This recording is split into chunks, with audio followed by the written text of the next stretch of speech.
नमस्कार दोस्तों, bank employees news YouTube channel पर आप सभी का स्वागत है। बात करेंगे यूआईबीयू के द्वारा किए गए जारी सर्कुलर के बारे में। जैसे कि आप सभी को जानकारी है कि 26 सितंबर 2025 को आईबीए के साथ बातचीत हुई है और नोटिस जो सर्व किया गया था उसके बारे में बातचीत करेंगे। किन मुद्दों पर इस मीटिंग में बातचीत रही और क्या इस मीटिंग का रिज़ल्ट निकल कर सामने आया है। सबसे पहले नमस्कार साथियों, आज all India bank employees association के द्वारा ये सर्कुलर जारी किया गया है। सर्कुलर आईबीए एसोसिएशन के द्वारा किए गई चर्चा के बारे में है। सबसे पहले आपको बता दें कि 5 मार्च 2024 को आईबीए को स्ट्राइक नोटिस दिया गया था। इसके बाद से लगातार चीफ लेबर कमिश्नर, लेबर मंत्रालय और सरकार की मध्यस्थता में कई राउंड्स की मीटिंग हुई। इनमें कई अहम मुद्दों पर बातचीत हुई और कर्मचारियों को समय समय पर जानकारी दी गई। एक महत्वपूर्ण मुद्दा था PLI scheme, performance linked incentive. सरकार ने टॉप मैनेजमेंट यानी स्केल 4 और उसके ऊपर के अधिकारियों के लिए अलग से पीएलआई स्कीम लागू करने की बात कही थी। यह स्कीम उस पीएलआई स्कीम से अलग थी जो बाइपार्टाइट सेटलमेंट और जॉइंट नोट के तहत पहले से लागू है। यूनियन ने साफ कहा है कि अगर सरकार का फॉर्मूला लागू करना है तो करें, लेकिन किसी भी कर्मचारी या ऑफिसर को उनके हक का पीएलआई नहीं मिलना बंद होना चाहिए। इस चर्चा पर आईबीए ने यूनियन की बातों को माना और कहा कि उनकी सिफारिशों को सीएलसी और डीएफएस यानी डिपार्टमेंट ऑफ फाइनेंशियल सर्विसेज को भेजा जाएगा।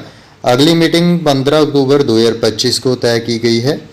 इसके अलावा अन्य मुद्दों पर भी बातचीत हुई, जैसे कि 5 दिन बैंकिंग का जल्द से जल्द लागू होना, लीव बैंक स्कीम के डिटेल्स को फाइनल करना, सभी प्राइवेट बैंकों में एक्सग्रेशिया लागू करना, ग्रुप मेडिकल इंश्योरेंस प्रीमियम पर जीएसटी से छूट, बाकी बचे कर्मचारियों और रिटायरीज को पेंशन स्कीम में शामिल करने का विकल्प, सभी पेंशनर्स के लिए सम्मान डीए रेट 8088 पॉइंट्स पर, एनपीएस के अतिरिक्त 4% योगदान पर इनकम टैक्स छूट, ग्रेचुटी की सीमा बढ़ाना।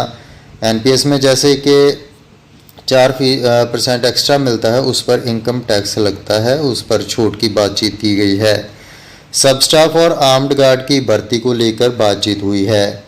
और एक बहुत अहम मुद्दा, बैंकों के जोनल और रीजनल मैनेजर्स को सलाह दी जाए कि वे मीटिंग्स में ब्रांच मैनेजर और अन्य स्टाफ के साथ अपमानजनक भाषा का प्रयोग ना करें, जो कि अभी बैंकों में बहुत ज़्यादा ऐसा कल्चर देखने को मिल रहा है। जैसे ही मीटिंग होती है, रीजनल मैनेजर और जो भी बैंकों के जोनल मैनेजर हैं वो बहुत ही अपमानजनक भाषा का प्रयोग अपनी मीटिंग्स में करते हैं।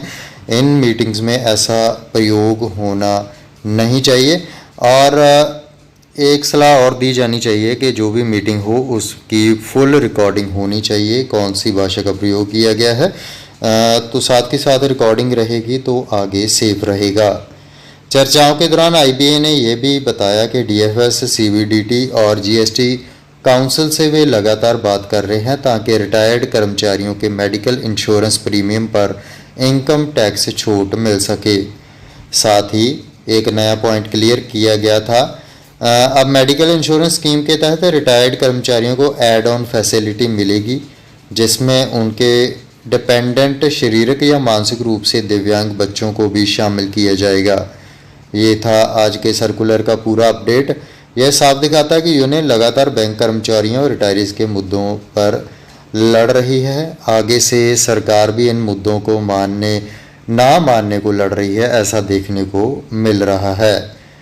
ऐसे ही अपडेट्स जानने के लिए चैनल को ज़रूर सब्सक्राइब कर लें और वीडियो को शेयर कर दें ताकि सभी बैंकर्स दोस्तों के साथ ऐसे अपडेट उनको मिलते रहें। मिलते हैं ऐसी अपडेट्स के साथ। धन्यवाद।